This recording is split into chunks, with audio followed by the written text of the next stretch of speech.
Hi class. In this video I'm gonna go over the cloud environment that we are going to be using in this class. I'm gonna show you what you need to do the first time that you use the environment, and I'm gonna give you a brief explanation on what this environment is all about. So if you go to our Blackboard page and you go to the third link, you're gonna notice that there is a new link over there called Ubuntu Cloud Environment. So if you click on it, it's gonna send you to this other website called 𝗲𝗍𝗽𝗏. That is a service that the school has purchased that allows us to use virtual machines on the cloud so that we can do a specific application, sort of having an environment that we can play around in the case of Ubuntu. Once you get over here to this page, I want you to click on the App Store right over here on this side. This is gonna load the apps that you have assigned. You will have this app assigned at the moment of recording this video, which is February 2nd at 9:08. You do not have access to these machines yet, but you will have access to these machines very, very soon. So click on Ubuntu 2004. Sorry. Click on Launch. This is going to open another tab where you will be able to access your virtual machine. Now, there are a couple of disclaimers that I need to give you. First of all, this environment is running from a data center that is located somewhere. So your internet connection is a big major factor on the performance of this virtual machine. So if you have a slow or non-stable internet connection, you are not going to be able to use this system at all. It's just going to keep on logging you out. Now, who is this environment best suited for? Well, those of you who do not have a computer that is powerful enough for virtualization, instead of creating a virtual machine in VirtualBox, you can just use this machine to do all your labs and all your nodes and all the other stuff. Now, this environment, it's not suited for your project, but depending on the project that you pick, you might be able to use it. That's one thing. The other thing is that uh, I want you to keep in mind that you don't have 100% control of this environment. With a local virtual machine in your computer, you do have 100% control of the computer. In this case, you will be limited to a couple of things, but I will speak about those things once we cross that bridge. But for the meantime, I want you to keep that in mind. So again, this is an environment that anybody can use. The moment you're logging into Blackboard, you already have that assigned to you. You click on the Ubuntu Cloud VM, and it sends you to this beautiful environment over here where you're going to be able to use for everything. I want to reiterate point number 2, which is this is 100% reliant on your internet connection. So if you have a poor internet connection, this will not work fine. Now, with that said, let me show you what this is all about. Now, obviously, at the moment, if you're watching this video at the time that I'm making it, we have not seen Ubuntu yet, but this is how Ubuntu looks like. It's an operating system similar to how Windows or Mac OS is. This is the default Ubuntu environment called GNOME, which we are not going to be using. We were going to be using something that is a little bit uh, simpler than that because it has less features, but specifically because it has less features that I want to use it. It's called GNOME Flashback or GNOME Classic. Is the older version of the environment, but that older version performs way much better than the newer version because it is less hardware intensive, which is great, and that's exactly what we want. We want very good performance, because this is virtualized at the end of the day, and on top of everything, it's being delivered through you over the internet. Now, what we're going to do is that the very first thing that we're going to do is that we're going to open a web browser, right? And it's funny, a web browser inside a web browser, huh? Now, I'm going to click and hold on the top of the web browser, and I'm going to push it on the side until that blue little square appears. That will allow me to snap in the window because I want to also have another application on this area. That application is called the terminal or the terminal emulator. Once we get to that lecture, I'm going to explain more about what the terminal does. But for the time being, I want you to know that the terminal is that applications that allows us to type stuff in and have that do something. So here we're going to type a bunch of commands, and those commands are going to do a lot of stuff for us. This application over here is where you're going to spend most of your time working on, so there is a specific lecture dedicated to learn how to use that particular box. So with that said, I am going to go to the URL for our course GitHub page, and that will be github.com/RA559/CIS106. Now that I'm here, notice how fast it is. At the moment, I'm not really having a very good internet connection. It's getting better, but it's not that great, and it still is working very well. So I hope you have a good internet connection. I believe those who plan on using this system, I hope you got a good internet connection. So let me make the font of my terminal a little bigger, and for that, I'm just gonna click over here on menu, and I'm gonna go on preferences, and I'm gonna click on named, and over here, where are you? Colors, nope, nope, nope, right over here. So I'm gonna use custom font, and I'm gonna click on the number over here, and I'm just gonna click on the plus sign at least 3 times. Yeah, 15 is nice. There you go, that's a little better for me. So when you get here to the page, I want you to go to the section that says guides. And then I want you to click on Cloud Ubuntu Setup CIS106.md. This is a markdown page that details everything that we need to do. Now, right after you sign in, you are going to do all of these tasks over here. Now, this is a lot of work. So instead of us, just typing one command after each other and doing a bunch of those stuff, I have designed a one-liner. A one-liner in the Linux and macOS world is one command that does one complicated task in one single line. So this command over here is going to first install an application called curl. Curl is an application that allows us to get information from web servers, right? And the information that I want here is this particular script over here. And if you actually go to this file, which is in our repository over here, I'm actually going to copy this. I forgot to mention something important too. Make sure that you're using Google Chrome. I was using Firefox before, and I noticed that there was a lot of performance degradation in Firefox. I have not tested Edge, but I suggest you use Google Chrome. I'm using Chromium at the moment because I don't like Google Chrome per se, but just use Google Chrome. Google Chrome will be fine with you, or use Chromium like I am right now. Now this over here is the script that will be downloaded from GitHub that is gonna run all of these commands to get our computer ready to do what we need it to do, which is be more efficient. So I want to explain a little bit over here what this script is doing, so that because I will never recommend you to run something from the internet unless you know what it is doing. It's not a good idea. So this over here is a variable. Those of you who are taking programming classes or that know a little bit about programming understand that a variable is a placeholder for data, and this variable is holding this particular the output of this particular command. Now if I run this command on my terminal over here, uname -m, right, and I press enter, the program uname will be run, and the output of that program is the architecture of the processor that this particular virtual machine has, which is an x86 64 CPU, so a regular CPU. In this case, I'm pretty sure it's an Intel Xeon, which is a server grade CPU. Then, as you can see here, I have a little comment, and this comment is telling you that this command over here is going to update your system and is going to also upgrade your system.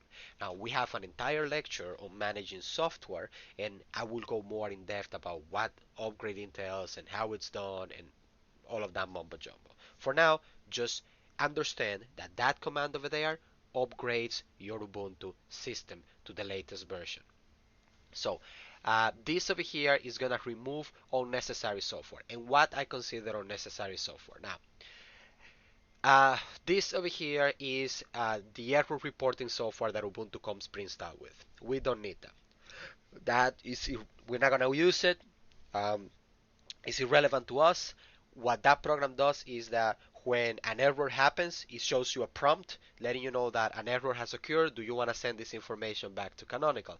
This is annoying. We don't need it. We're not going to use it, so we're going to get rid of it.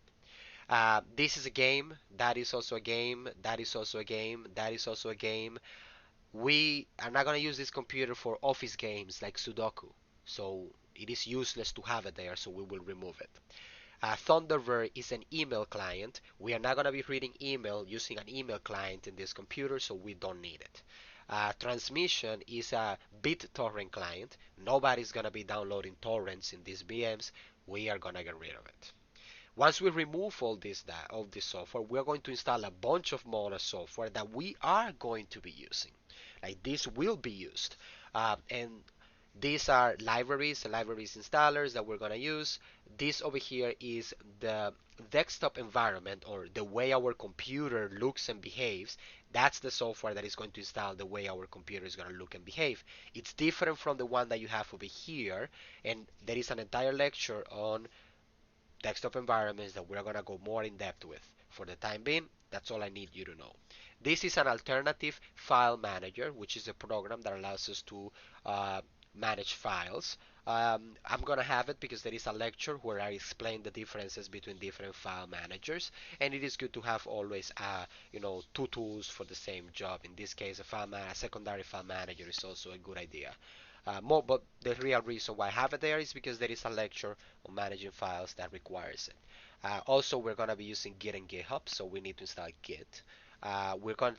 We might write some Python code, but we're definitely going to be installing some Python packages. So we're going to install pip3 for Python. And Flameshot, which is our screenshot application that is going to be used, so we are going to install it. We might get to use Pandoc, which is a program that allows us to manipulate markdown files using the command line. We might get to use it, we might not, so we are going to just install it, just maybe because maybe we need it, we're going to have it there already. VLC, obviously, is the best video player, and you might need to play some video. 𝗏𝗏𝗃 is an application that allows us to modify the appearance of our system, so we're going to use it. We definitely already installed curl, but we're going to use it more than once, which is, like I explained before, an application that allows us to get files from the internet. It does more than that, but in layman's term, just think about it as that. And later on, when we get to the networking lecture, we'll expand more on curl. Snapd, I'll explain more about it when we get to installing applications, is an application used for managing software, for managing packages. Same thing with Flatpak. GNOME software plugin, Flatpak, that expand more on that when we talk about software installation. And this is another one that I'll speak more about when we get to the software installation. wget is similar to curl, but I'm going to reserve my explanations for wget. But I'm just going to give you, an introduction. wget or webget allows us to download files from web servers all around the world, the actual file. Curl displays text on the screen. wget gets the file and places it in the computer. Tree is just a program that let me see if it's installed over here so I can show you. Yeah, Tree is a program that allows me to show a beautiful tree of the folders and files that I have in my present working directory, which is what I am currently working in my system. There is more on that coming on another lecture, probably next week, so let's hold our horses from there. HTOP is a task manager on the command line. NetTools is a package that installs a lot of network applications, and this is repeated. Pig is a GIF recorder for your system. Vim is a text editor. Deluge is a BitTorrent client. Normally is part of this command because I use this command everywhere, but this definitely is not going to be needed, so you can remove it afterward.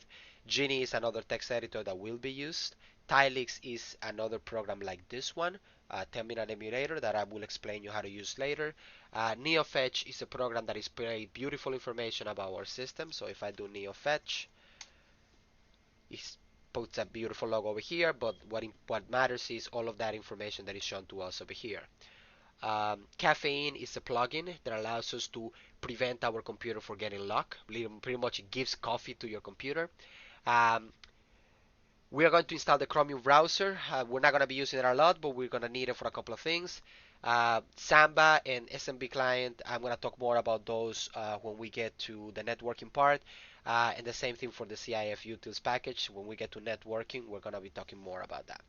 then this part over here basically looks for whatever computer you are using, and if you're using a Raspberry Pi, then it performs all of these commands over here to get VS Codes installed. If you are using pretty much any other architecture, in this case either a 32-bit or a 64-bit system, it then installs VS Code using this one command over here. This command over here replaces our default file manager. However, this is something that I might remove it from the script by the time you watch this video, or I might leave it. I'm a little indecisive on that because the lecture of file managers will use both. So this over here disables animations. The reason why we disable animations is because we are working inside a virtual machine and we want better performance. Animations always degrade performance in any system that you use. We want as much performance as we can possibly get. This over here will install dark theme. I am a big fan of dark theme, so that setting is always available on my scripts, especially the ones for setting up initially a computer. You can change this later on if you don't like dark themes, so just be aware of that. All of these commands over here, right? What they are going to do is that all of these commands over here, what they are going to do is that they are going to replace the default screenshot application that Ubuntu comes pre-installed with a better one called Flameshot. There is a video on my channel on how to use Flameshot. You are welcome to go and take a look at it. And that's all what the script is gonna do. So I'm sorry for that. I'm sorry that was very long.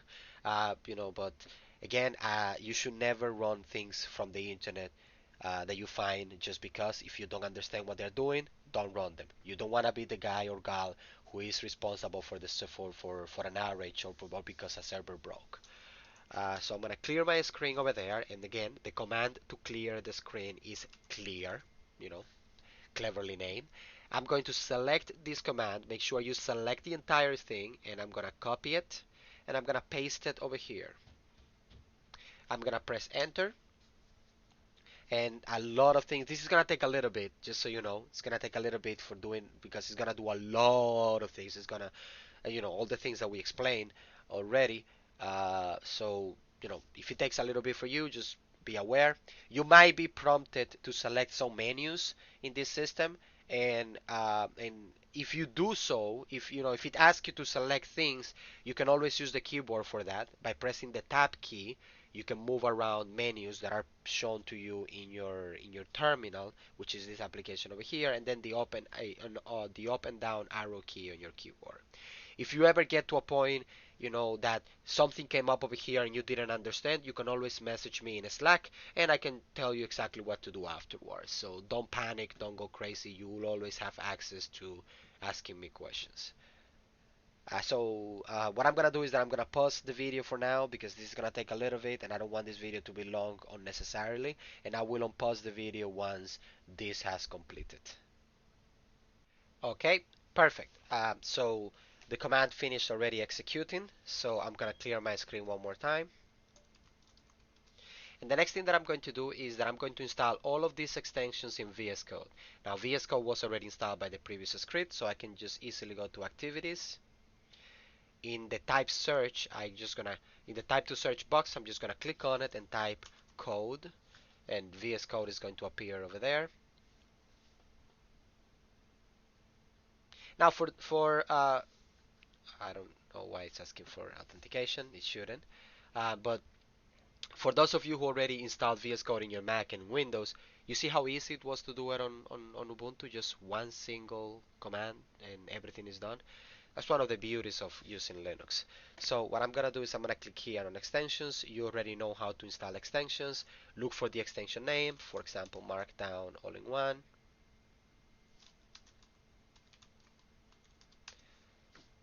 Markdown All-in-One, and then you click on install. For example, I'm going to install spell check,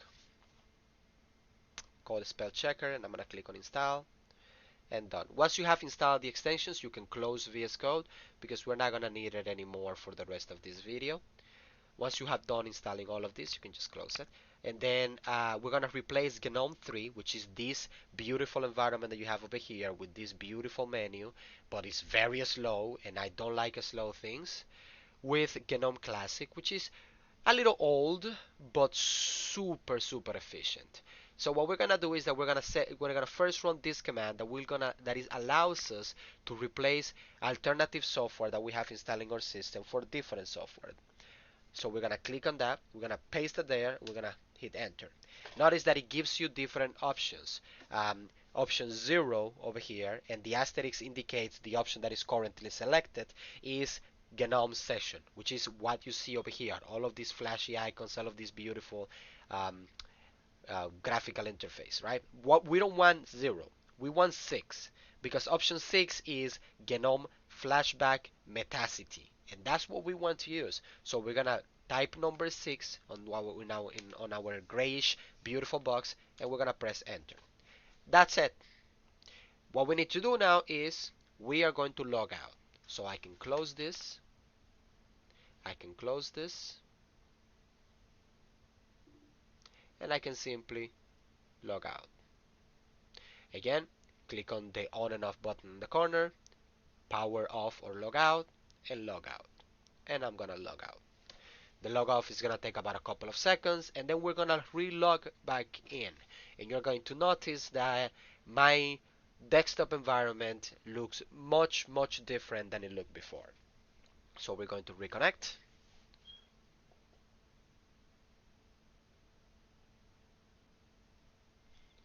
First of all, you can notice the difference right away. This loaded much faster than the previous environment. And this environment is actually very useful. If you want to look for an application, all you have to do is click on applications on the top, and you have a beautiful menu that shows you all your applications split it by a category. It's very intuitive. If you want to find a file in your system or open a file manager, you can either do it from the desktop over here, or you can just click on places over here. And this gives you access to your, for example, documents. Here are my documents. I'm going to close this now. And if I'm going to go to applications, and I'm going to click on system tools. Now remember that I told you that if you are not a fan of a dark theme like I am, you can always change it. I'm going to show you how to do that right now, just in case, again, you're not a fan of. So I want you to go to applications, system tools, preferences, and then tweaks. Over here, notice that we disable animations already. I don't know why it keeps bugging me for that. I have to ask the IT department why it keeps doing that. Appearance, and here you have the applications theme. I'm using Yaru Dark, but you will have also installed by default Arc, which is another theme that I like a lot. I like Arc Dark, honestly, because I'm a dark theme fan. You can also change the icons theme over here, and later on throughout the course I'll show you how to install custom themes that are different than this, because these are nice and pretty, but sometimes you want even better. And I'm going to just revert this back to Yaru because I actually like the Yaru theme. And I'm going to put this into Yaru, the icons. Yep, I'm actually going to keep the papyrus icon because why not? And I'm going to click on close, and that's it.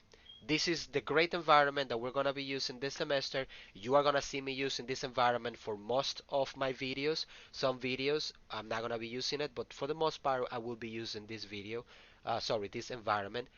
Once again, I want to emphasize that if your internet connection is not good, this environment might not be what you want to use. You might want to revert back to using your personal own virtual machine in your system. I'll see you tomorrow. Tomorrow is Wednesday. Yeah, I'll see you tomorrow.